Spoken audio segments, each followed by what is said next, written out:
Hello and good morning, MYM Insiders. How is everybody doing today? This is Rich Harshaw, and we're here for our Innovation Hour presentation, as you can see on your screen. And I'm just doing a quick technical check. I apologize for being late. I actually made a human user error when I was logging into the webinar, and I didn't realize it for several minutes. So sorry about that. It's kind of a boneheaded move. I'll make sure it does not happen again. Well, that being said, we are going to talk today about innovating the service business. You probably knew that from reading the introduction for this webinar. This is an interesting topic. It's kind of a fun topic. When we get into these innovation hour discussions, the idea is always the same, which is to give you some ideas, not necessarily to give you specific ideas on do this, do that, don't do this, but very general ideas in terms of here's some things you can think about doing. Now, I've got to get my technology here because I'm still not showing my screen properly. I don't know why. Okay, come on. Come on. There we go. And we're off to the races. We are talking about Service Street. And if you run a service business, obviously this is going to be important stuff. All right. Well, that was a great way to start the day. Okay, well, three kinds of service businesses we're going to talk about today. I've got this guy here on the screen who's some kind of I guess a bellhop clerk, some sort of service business. But we're going to talk about businesses that perform services at their customer's location, typically at the home. We'll talk about companies that perform services at a company's location, and then business services, which could be either way. There's just a few ideas that are specific to that situation, but we are going to talk primarily about the first one, performing services at the customer's location. Now, I know on this webinar, we've got a lot of remodeling companies, and you might look at this and say, well, that's not really me. I mean, we are doing a service, we're remodeling the kitchen, or we're putting a new roof on the house or what have you, and those things certainly are service-based businesses, and you can take some of these ideas and utilize them into your business. But the real gist of this is looking at companies that are strictly service businesses. Well, and I think I've got a list here. Well, before I get to the list, let's talk about the strategies. But just to get back to that list that I haven't shown you, confusingly enough, companies that are service-oriented businesses, companies that are fixing the air conditioner, electricians, or the pool service guy, the lawn service guy, things like that. Some of the strategies we're going to use, you may be familiar with some of these if you've been with me for a while. If you're newer onto the Monopolize Your Marketplace Insider program, then some of these might be still unknown. Magic wand, it's real simple. If I could wave a magic wand as a customer and have a business in your industry do whatever I wanted it to do, what would it look like? My car needs service right now. It's actually my wife's car. And if I could wave a magic wand and have them do whatever I wanted, they'd come pick the dumb thing up, drop off a loaner, and leave me the heck alone so I didn't have to fool with it. Excuse me. And who knows, maybe that service is available out there, but boy, it sure wasn't offered to me when I called the dealership. Anyway, the next one is the product service innovation. If you offer a service, then you could offer products to your companies, to your customers. If you are a product-oriented customer, you could offer services. It's just a way to look at different opportunities for your business. The indirect competitor emulation, what do people do to get the end result that your company offers that is not the same thing as your company offers? So, for instance, if it's a lawn service, an indirect competitor would be mowing the lawn yourself, okay? Indirect competitors. So we got to look at those and say, what is it about indirect competitors that your customers like, and what could you emulate that would make them more likely to use you? Pimp My Ride, taking what you do and like the old TV show on MTV where you make your car look cooler with cool paint jobs and cool stereos and cool gadgets. What can we do to make your service company look cooler? You think, well, I don't really know if that relates to my business, but I think you'd be surprised. It probably will. We'll talk about that later. Home of the blank. This is looking at your company and sort of creating a tagline for it that says, we are the home of, and then fill in the blank, whatever that is. And this really is more of an identity type question, but we'll look at that a little bit as we go. The real deal, what is it that people are really trying to accomplish? when they hire you, the example I like to use is a flower shop thinks they're selling flowers, but what they're really selling is romance. They're also selling I'm sorry and relationship type things. So if you can look at what you really do, then that can give you some opportunities that you may want to pursue as it regards to your business. Two birds, this is the innovation formula and strategy that says, while I have the customer and I'm working on their behalf, are there other things that I could be doing? Could I kill two birds for them with one stone? This would be like the person that cuts your hair also, giving you a shave or doing your nails or whatever the other things they might do, a massage. Maybe they come and pick your car up while your hair is being cut and they give you an oil change or fill it up, top it off, who knows, whatever the case is. Two birds, fun guy. What could you do that's fun that would make it more interesting and entertaining to do business with you? People tend to do business with people they like, and fun guy is a way to make people like you. So think about that. Pulaski, no punt, doing something so outlandish and different that people can't help but stop and take notice. I won't go into that one in a lot of detail on this call. We don't have time for it, and it's a subject that we could spend a whole call on. In fact, we have spent a whole call on it before. Free lunch, what could you give away for free that would make people endear themselves to you for the long haul? Guarantee greatness, what kind of guarantees could you offer to your customers that would make them feel more confident doing business with you? Grand theft, what could you steal either from your own industry as an idea or from other industries as ideas that you could implement and emulate into your business that would be helpful and interesting and worthwhile and profitable for you? Smart swiping. Well, Grand Theft Auto really has more to do with stealing ideas from your own industry. Smart swiping has more to do with stealing ideas from outside of your industry to make that distinction there. Less is more. This has to do with offering fewer choices that makes it easier for people to understand how to do business with you. One of my favorite examples of less is more is the fast food company In-N-Out Burger. If you look at their menu, it's just absolutely small compared to all the other companies.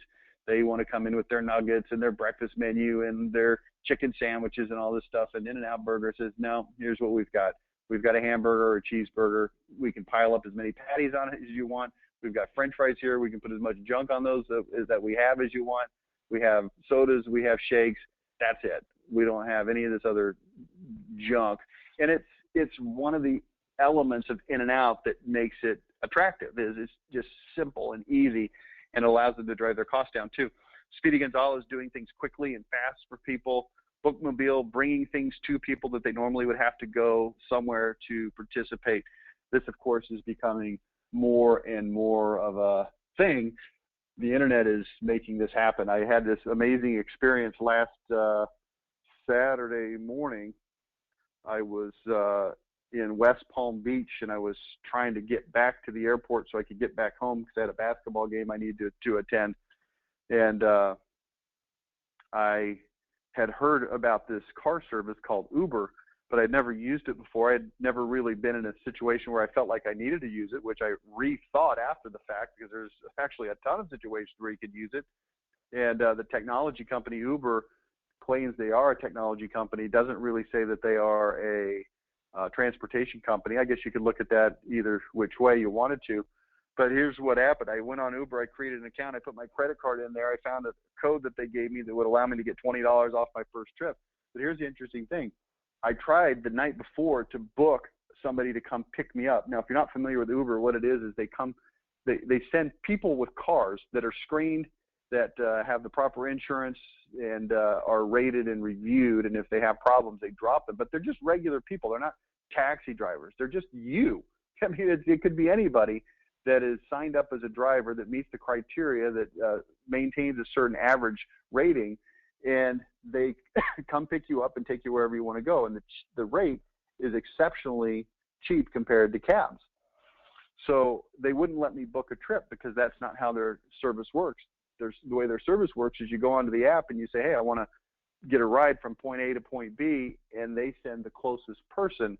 And I went on at 5:30 in the morning. I woke up. I was going to give myself about 30 minutes to be able to get somebody. I went onto the app immediately when I woke up. I said, I need somebody here, and it immediately said someone will be there in 7 minutes. It took me 7 minutes to get all my junk. I'd already showered and put all my stuff together the night before because I knew I was going to be in a hurry. By the time I walked downstairs, I walked out to the street, the car was pulling up. I got in there, it was $18 for what would normally have been about a $50 cab ride. It was a fabulous situation. So I don't know why I told you that story. Maybe you've used Uber, maybe you haven't, but it's amazing the innovation that's happening because of technology, because of convenience. And the reality is, the interesting thing is that the prices are actually being driven down by an open, free marketplace that doesn't have a lot of middlemen in it, doesn't have a lot of regulations involved in it. So just think about that as you go through your business evaluation. So let's take a look at the kinds of stuff I'm talking about: window washing, air conditioning repair, lawn service, pool service, handyman, power washing, food delivery, painting. It could be anything else that's done at your house. But that's the kind of stuff I'm talking about when I say services at customer's location. Maids, okay, you could probably add to that list just fine. The point is not to give you an exhaustive list. The point is to give you some ideas and some strategies. So let's talk about some customer service protocols, things that will make people endear themselves to your company. Before I do that, I need to do something here very quickly. If you'll give me just a second. Okay. Now, here's the idea. Anytime we utilize an innovation, you've always got to weigh the cost of implementing the innovation versus the expected increased sales and profits that come, and it's got to balance, right? You don't want to add a bunch of cost to things that aren't going to move the needle, so to speak. So you've just got to keep that in mind as we look at all this stuff. So the first thing, background checks, drug tests. You're going to let people into your house. They're going to come perform service. You may or may not have, what am I trying to say? I'm trying to say you may be fearful that the wrong person in your house could do damage to the people in your house. So background checks and drug testing is a good way to solve that. Also, put your people in uniforms, make sure they're well groomed, have a written agreement that people must adhere to, whether that be a prohibition of neck tattoos and gauge style earrings or what have you. This is something that you may want to look into. What we're trying to do is give people a really good experience, okay? Next, identification badges, to not throw a movie reference from a Napoleon Dynamite, but that is kind of funny. Next, friendliness training.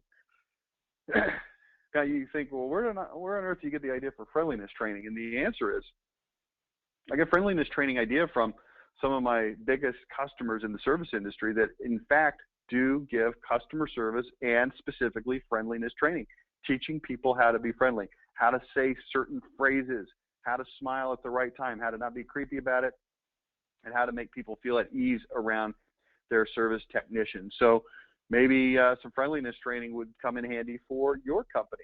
Communications, inbound and outbound protocols. When you are doing business with them before you show up.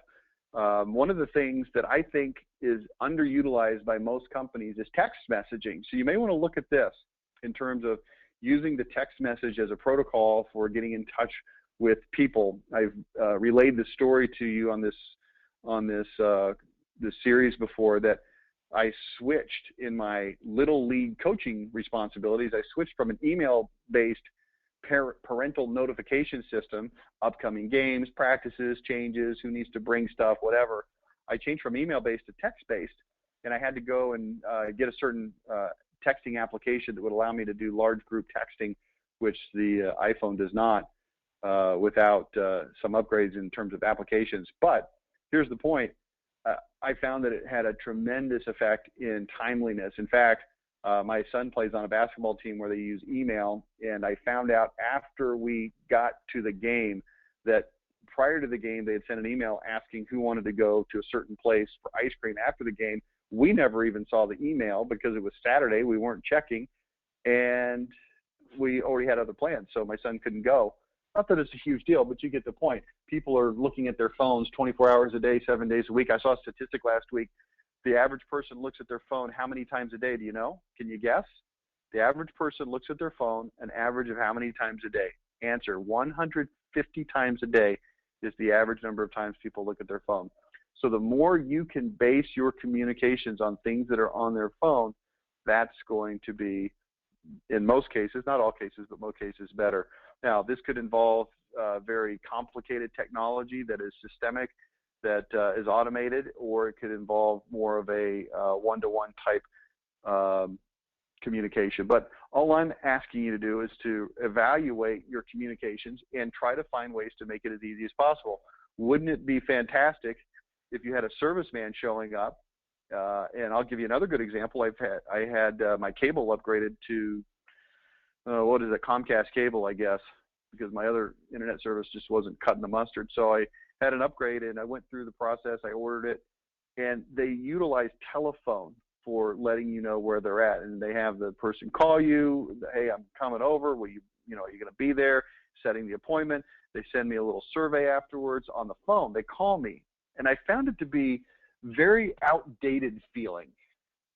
For somebody to interrupt me while I'm trying to watch football, to call me and tell me that they're coming, instead of just shooting me a text message that says Comcast cable technician John Stevens en route, estimated arrival time 15 to 20 minutes.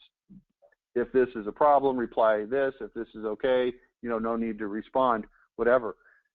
Interesting, right? Just utilizing things that make it easy. Again, just think about that. Next, booties worn inside the home as a show of respect that you are taking care of their home. I've had people in the service industry tell me, well, there's really no need to wear booties because our people's shoes aren't dirty, and if they are, they'll just take them off.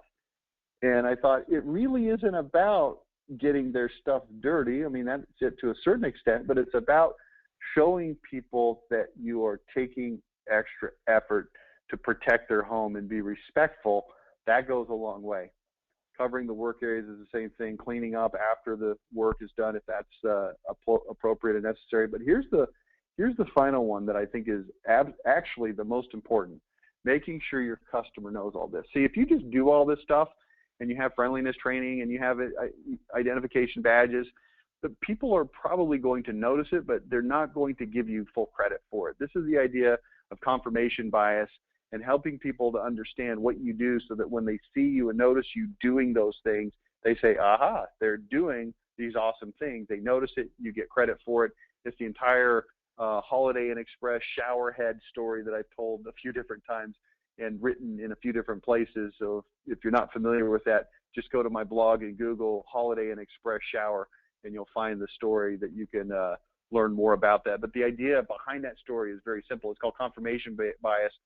People will look for things, they will look for evidence to support what they already believe, and they will minimize evidence that goes against what they believe already. So if we take the effort on our website, on our confirmation phone calls, and our text messages or emails, whatever the case may be, to let people know that we've got uniformed, well-groomed, background checked, drug-tested technicians with identification badges that have undergone friendliness training, then when the guy shows up on the door and he looks clean cut and he's got a uniform and he's on time, they're going to look at him and say, wow, this is great. They're going to remember that he's drug tested and background checked. So it's really critical that you find ways to communicate this stuff to people.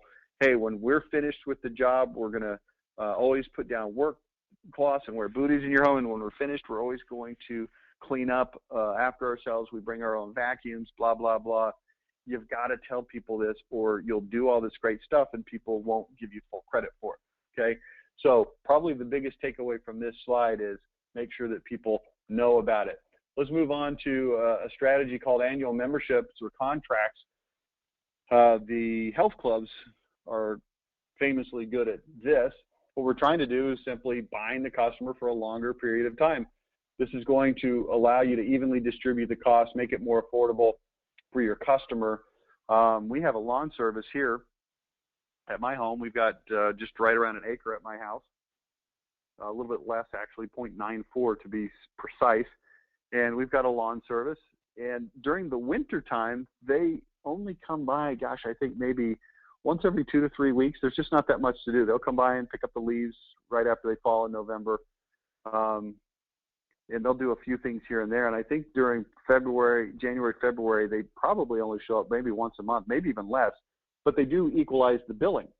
So it's an annual contract, and we pay the same every month, even though they're doing a lot more work in the summertime, certainly, than they are during the wintertime. It just makes it a little bit easier to afford and more predictable for people's budgets, okay? Also makes your cash flow more predictable. One of the things that I would toy with if I were in the business of selling things like heater and air conditioning service, I would toy with this, and I say toy with this because I haven't sat down to run through the numbers, but it's an interesting scenario. And I would look at this and say, okay, if somebody has a heating and air conditioning unit that's getting older, let's say they normally last 10 to 12 years, and yours is now 5 years or older, then we might put you on a plan where we will charge you a certain amount per month. Let's say $69 per month or $89 per month. And for your $89 per month, we're going to come out and maintain your equipment. We're going to do the tune-ups and inspections twice a year, whatever the case is. But we're also going to put that money towards replacing the unit when the time comes, right? And so now when the $12,000 bill comes for a new unit, you're not so, crying uncle and, dying because of this huge expense. I don't know, just a thought, just thinking about it. Gives full users a better value, people that use you, all in, we're going to use you all the time. Whoops. Includes certain services for free as part of a membership. So you might take some of your add-on services, some bonus services, add them on, say, look, if you give us your lawn contract, we'll also fertilize, or whatever the case may be. Different levels with different benefits so that you can give them a couple different offerings, okay? I'm a huge proponent of annual memberships or contracts. I think people like predictability and stability in their lives. I think if you can offer that to the people, they're going to like it. One of the things that we'll talk about a little bit later is even for situations where you go to somebody for service. Let's say for the haircut.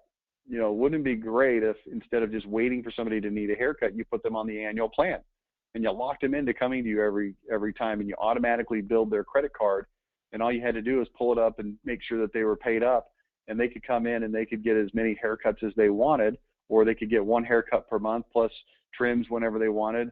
They'd get a free bottle of shampoo or something like that on this annual contract, and you just made it super easy. They didn't even have to tip. You just include that. Just making it stinking easy. And then, of course, what? Sending a text message. So you find out, how often does this person like to get a haircut? In my case, I like to get a haircut about every 4 to 5 weeks. So now I've got the automated text messages that are coming to my phone that says, hey, Rich, it's been 2 weeks since you had your haircut. Would you like to come in for a complimentary neck trim? It's on your plan. Or if you come in sometime this week, we'll give you this trial bottle of this particular shampoo. And then at 4 weeks, hey, it's been 4 weeks since your last haircut. Click here to schedule a time, or come in when you can, just a reminder, whatever, right? Just letting me know, keeping on top of that situation would be fantastic. But nobody does that. Okay. Hang on just 1 second here. All right, let's talk about now services at customers' location, offering related services. This is a big one, okay? First of all, what is the nature of the service that you're performing? Is it weekly? Is it monthly? Is it inside the home, outside the home? And look for other things that may be done on a similar basis, inside or outside, weekly or monthly, that you could add on. Now, if you do a weekly service, you could actually add on services that maybe are done monthly, but just think about it. Just think about it for a minute. What other services fit the same general criteria? So, for example, with a lawn service, it's done weekly. What else could be offered? Well, what kinds of things need to be done around the house on a weekly basis, or even on a monthly basis, that you could say, look, once per month we're going to do this. We're going to stay a little bit longer. And it could be lots of things. Just pulling out the weeds, picking up the dog dew, tree trimming, flower beds, power washing, dusting, probably not dusting for the lawn service, but things that need to be done that in absence of this company doing it or asking me if I wanted it or adding on to my service, I'm probably just not going to do. I mean, what if they said, look, we're going to come clean up your trees twice per year. We're going to come trim them. We'll take out any trees that need to come down. If there's any problems, if there's an emergency service, it's included. We're going to handle your total tree trimming, pruning situation based on your lawn, the number of trees you have, how big your property is.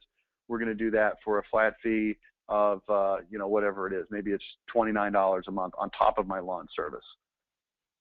And now in the middle of winter, we have an ice storm and a tree comes and it falls down in my yard.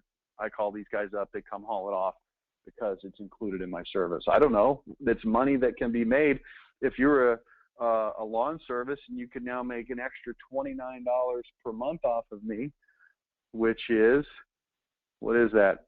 $348 per year. Is that worth it to send your guy over to you know, take care of my trees twice a year and handle any emergencies that come? Maybe we put a limit on emergencies. You know, if 2 or more trees fall during the year, then it falls into extra service category. You know, you don't want to open yourself to exposure, but you write the contract so you can figure this stuff out. Okay.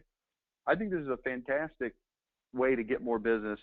And I think this is something that you really ought to look into. You know, we're going to come and mow your yard anyway, but instead of just mowing over the dog crap, how about we actually pick it up for you?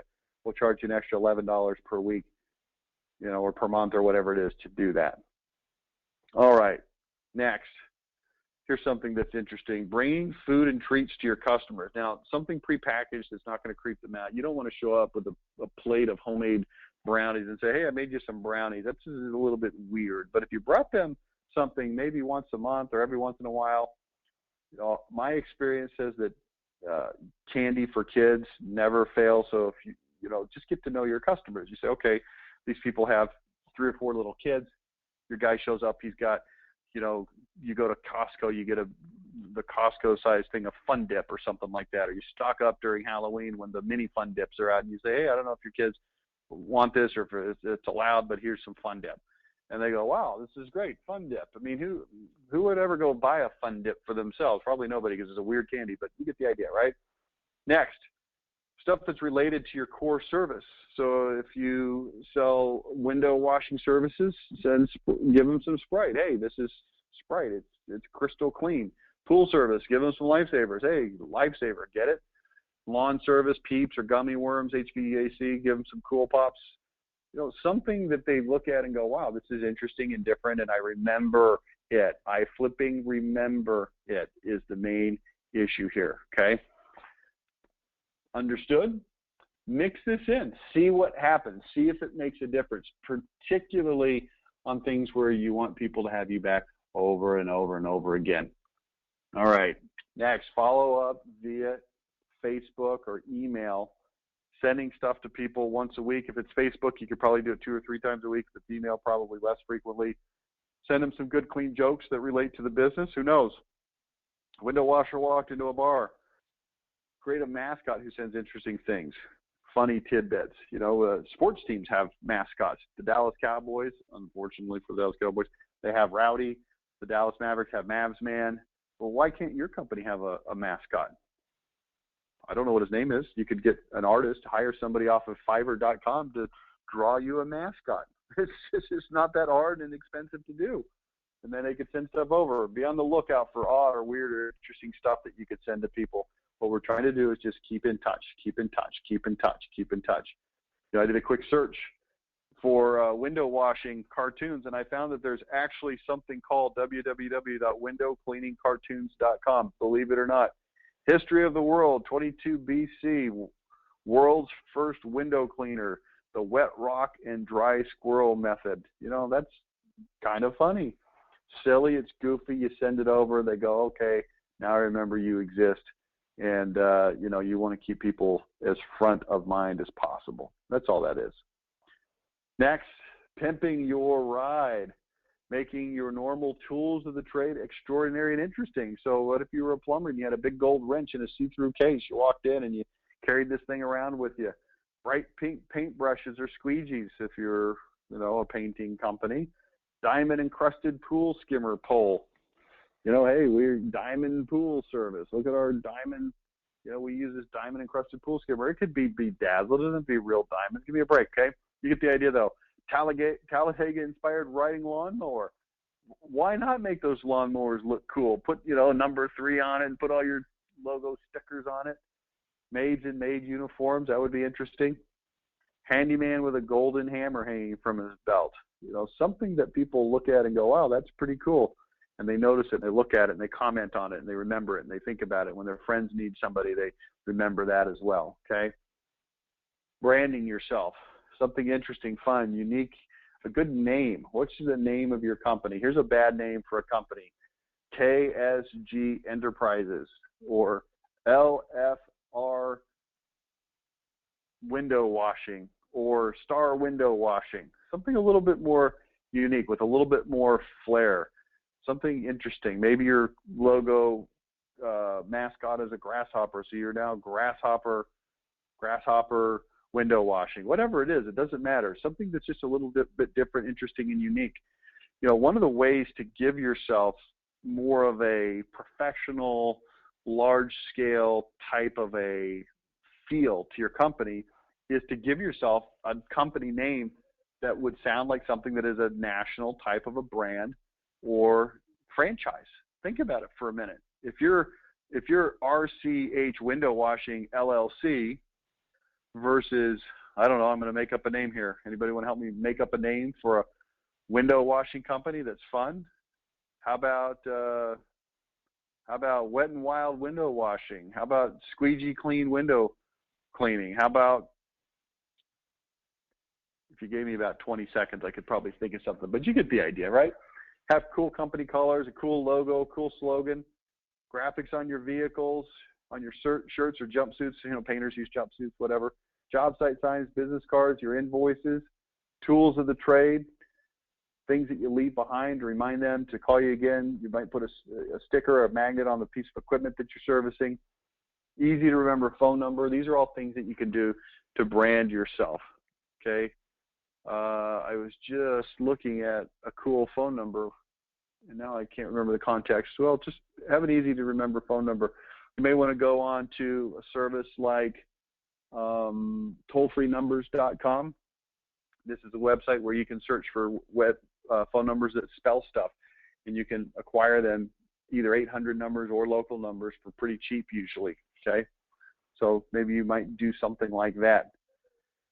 Services at a company's location. So now we're moving over to where you have to go to them. Whether it's a hairstylist or the car wash, music lessons, dry cleaners, childcare, hotels, restaurants, medical and dental, stuff like that, okay? This is what we're talking about now. So we've been talking to this point about stuff where they come to you. We're now talking about service businesses where you go to them, stuff like it's on the screen right now. So let's shift gears and think about that just a little bit. Well, what kind of things can we do? Well, 24/7 on-call service. So if you need something in emergency, they're available. Free trials. This is a pre-customer service strategy. So come in and get your haircut. We'll do it for free. You're trying to get them in the door. Uber was fantastic at this. They said your first ride is for free, and it was up to $20, and my ride was $18.67, and the $20 covered it completely. And I became a convert. I was like, wow, this is fantastic. If it wouldn't have been free, would I have done it? Maybe, maybe not. Maybe, maybe not. Joint ventures with related field providers. Again, getting people, this is very similar to what we talked about earlier, when you find other things that your customers need. Now, in this case, instead of you performing the additional service, you get somebody else's company that provides an additional service to do it. We've had whole webinars on joint ventures. We'll have some more in the future, so I don't want to get too detailed on that right now. Here's an interesting one, thank you cards. Now, this goes for any kind of service business, and there's an interesting article written years and years ago by Tom Peters. You could actually Google this, though, and just read the article, or just Google the words Tom Peters thank you cards. And it's a quick and easy strategy, but the idea is very simple. If you send out the thank you card, people notice that, they appreciate that, and it gives you just one more positive deposit into their emotional bank account, as Stephen Covey would say. Think about that for a minute. Referral programs. This is where you, in one way or another, pay people for referrals. And Uber, again, not to use them as the example for everything on this call, but they're great at this, right? So they gave me a free ride. It was $18. It was actually free because the $20 credit covered it. And then they said to me, hey, if you'll post this on Facebook, then anybody that signs up with Uber, we'll give them a free ride, and we'll give you a free ride for anybody that signs up. I thought, hey, man, I'm down with that. It was a great service. Posted on Facebook. And then, I don't know if that actually worked or not, but it's available. Referral programs, music playing while performing the service, or some sort of background ambiance. You might go to sports clips where they're playing sports on the television, but just think about your business in terms of music, ambiance, what's going on there. Wouldn't it be cool if you went to the dentist and you went into the room and you could choose, a button on the wall, pick the music that you want, and they've got classic rock, and they've got top 40, and they've got easy listening, whatever different choices, and you go in there and you push it and it comes out over the speakers, and now you're getting your cavity filled to Creedence Clearwater Revival or Lady Gaga, as you prefer, whichever one you like. Okay, teaching customers how to do stuff, giving them an idea of how to perform some of the services so that they can do some things themselves. I don't want to get into examples of that one. Unexpected bonuses and prizes, though, I do like this. This is where you give them something for free that they were not expecting. Hey, today your haircut is $5 off. Oh, wow, what for? Well, because you were the 10th person to sit down in that chair today, or just, whatever rationale you want to come up with. Expected bonuses, prizes. Think about this. Can you invest some of the money that you're making back into your customers, particularly ones that are coming in on a regular basis? You may want to think about that. All right. Borrowed strategies from home services, annual memberships. We talked about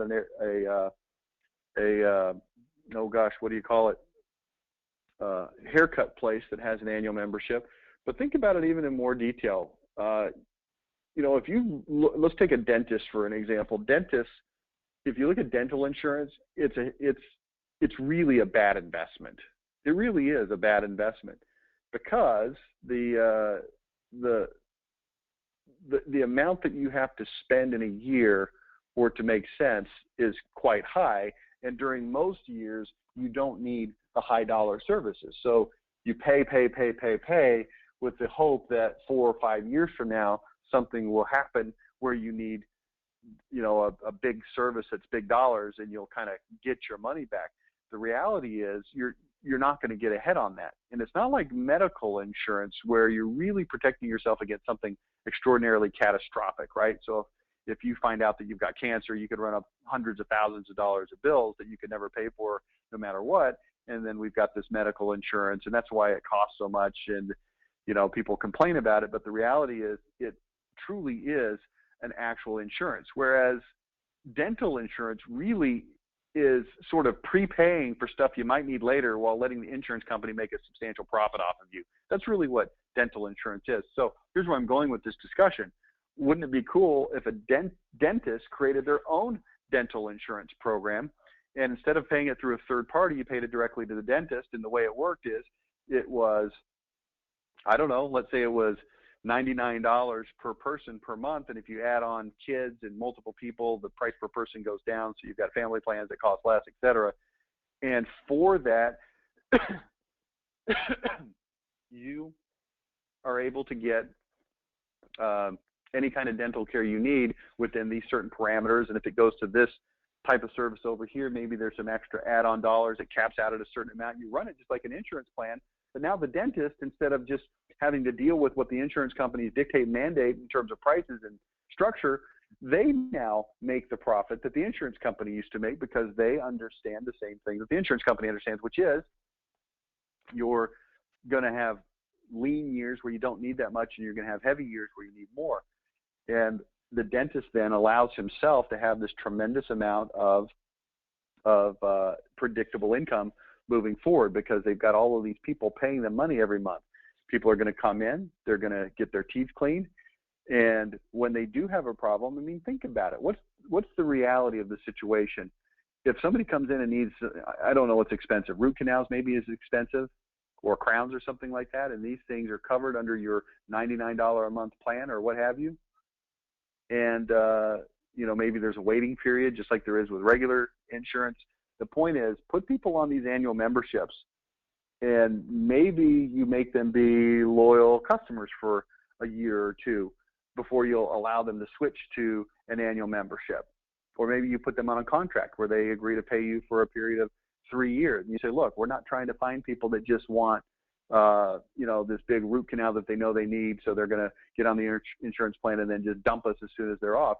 So that's why we do require you to sign a 3-year contract. But if you move and you can show proof that you moved, then we'll let you out of that, or we'll let you buy it out for X number of dollars. But the idea is to make this something that you, as a dentist, now have an ongoing annuity that starts to accrue. Wouldn't that be cool?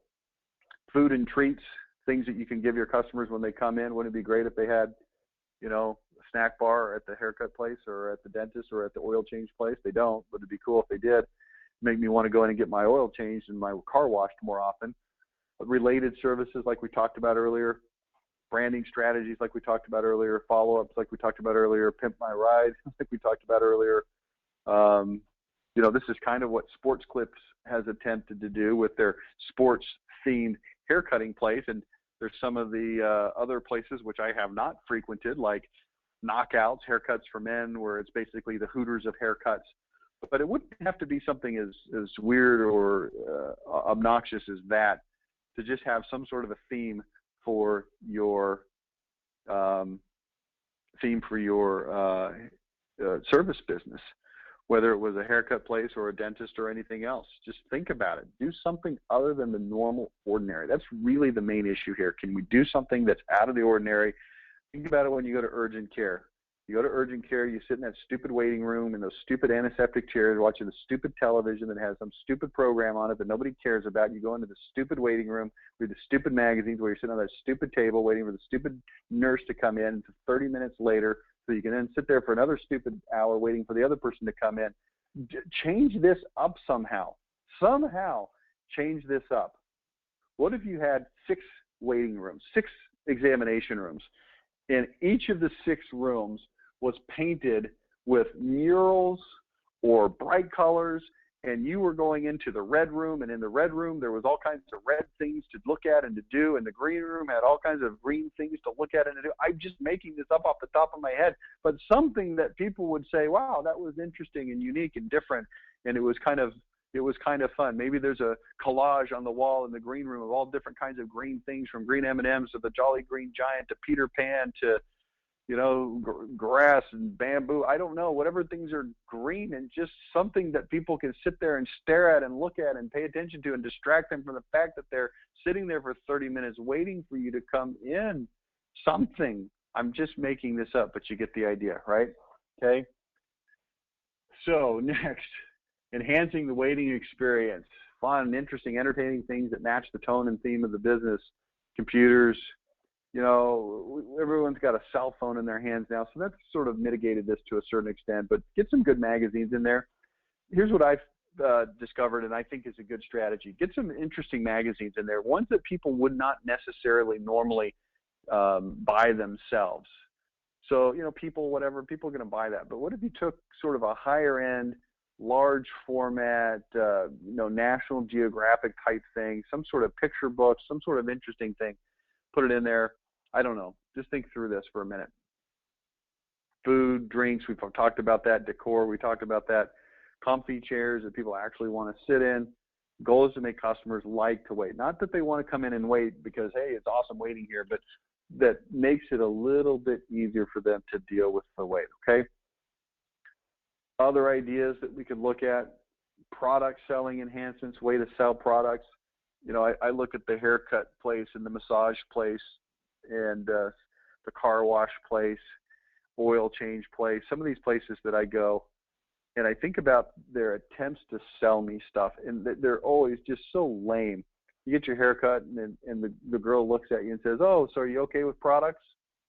And never says, hey, we've got this, and here's what it is, and it's awesome, and it's reasonably flipping priced instead of this massively overpriced stuff. It's just stuff that they could do that would make it a little bit easier. You know, one of the things that I love, among many things, are these technology companies masquerading as product companies. One of the companies is Dollar Shave Club. Have you seen this company? Now, they're going to send you razor blades to your house, and they've got other things that you can buy as upgrades, like shaving butter and lotions and aftershave and stuff like that. But the idea here is that they've got these products, and man, they talk them up, and here's how great they are, and they make it sound awesome, and we'll add it on to your monthly service. You can cancel anytime. It's super cheap, and they understand that there's money in the volume. You know, I've sat in that haircut place, and I've watched guy after guy after guy walk out without buying any products. They've got them all stacked up there. Certainly, if they had something interesting and unique, and maybe a cool package, and it was Pimp My Ride type package, and it was branded to their company somehow, and it was interesting and fun and supposedly better and different and had all these restorative properties, and it was reasonably priced, and they could make $2 per bottle instead of trying to make $7 per bottle, they would certainly sell some. You understand what I'm saying? Before and after books. Here's what people look like before and after they got their teeth fixed or their hair done or their, you know, whatever. A kiosk where they can look, get to know us books. This is essentially an identity kind of a thing. Here's who we are. You leave them laying around. It's a hardback book. You get it published, you know, with one of these vanity publishers or something, a hardback book. And it's like when you send your photos off to Flickr or whatever, and they send you the hard book with your photos in it, but put some effort into it and talk about who you are and where you came from and what you're all about. One thing you could do is completely eliminate the waiting experience altogether. Dr. Brad Fackerel in Albuquerque, New Mexico is a great example. He's a chiropractor who has a key fob. You come in, you scan it. There's no receptionist. You scan it, and it tells you to go to the first station. There's promptings that tell you when to go to the next station, and you just go in and out, and there's the waiting is minimized to essentially 0 to 30 seconds. It's unbelievable. One thing to think about is the music, the smells, and the lighting. I told this story before that my wife's favorite store is Anthropologie, and a big part of it is the way that store smells, looks, and sounds when you walk in. It's very distinctive, and the retail people have figured this out. If you've got a service business, you might want to think about that and figure it out as well. Okay, so bookmobile strategies, taking things to the people instead of making them only come in. We won't talk about that at length, but you get the idea. Okay, let's wrap this up by talking about business services, things like janitorial, accountants, business consultants, computer repair, website designers, sales trainers. Just give you some ideas on this one. Tax prep, maybe a tax hotline so that throughout the year and more frequently from January through April, people can just call you. Maybe you put together an app, and it's a red phone app, and you hire somebody off the internet to create this red phone app, and all it is just a little red phone that people click, and it automatically has a link to dial to your phone, and they can call you, and it's a red hotline. I'm going to make a little note on that. Red hotline app. I love it. I'm going to install that. Next. Series of Cliff Notes reports for various situations, whether you're a business owner, executive, contract labor, home business, salaried employees, that says here's things you need to know for your specific situation about, you know, taxes, preparing yourself for taxes, pitfalls that you might not be aware of, strategies for keeping things organized, whatever it is. Website and email lists for the same category. So we send an email to executives, and we send it out once a month, and it has tips for executives. And we have another email that goes out to contract laborers, another one that goes out to salaried employees. It gives them tips and ideas, right? TurboTax review service will review your own TurboTax that you put together. Big envelopes with checklists to aid in the collecting of tax documents. So January 1st, you get this big envelope, and on the front of it, it says, here's the things that you need to put in this envelope to send to us. And it's your W-2s and your 1099s and your, you know, whatever things go in there. How about a $1 million audit-proof return guarantee? If you get audited, we will handle your audit, and we'll pay any fines that you get or whatever, right? Branding, we talked about that. But think about this for a tax company. You know, some of the large, like H&R Block, sort of do this, but what if you were just a little guy and you had branding and you were, you know, Tiger Tax Service or something instead of, you know, Keith Jones Tax Service?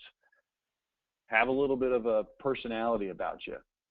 And the last one we'll look at is a box company. I've talked about this company in some other webinars before, but they deliver fun gifts, Snuggies, fireworks, pennies, shock machines, remote control flatulent machines, fake lottery tickets. This is a company that thrives on the fun guy innovation strategy and just getting people to remember who they are, and they pass these things out to prospective customers, and they put together a knockdown list of companies that they want to have as customers, and they go and they give them this stuff once a week, once a month, whatever the case is, and they give it again and again and again and again, and it gets people to notice them and like them and have fun with them, okay? Blares loud music in the factory when working on 4-hour emergency rush orders, so it's a little funner for their factory workers. They wear baseball uniforms. It rewards employees with pool time. I don't mean like cannonball. I'm talking about billiards. They can come in, play. So just some things to think about, okay? Nope, we ran out of slideshow there. So that's kind of what I had in mind for you.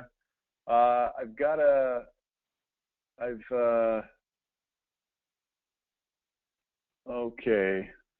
Let's see, I got a question here from Alex. He says, as much as I like the idea of regular service agreements, I can't make sense doing the work unless the homeowner gives us a key or garage door combo so we can do the work according to our schedule. Would you give me a key to your house so I can maintain your mechanical stuff? The answer is no, absolutely not.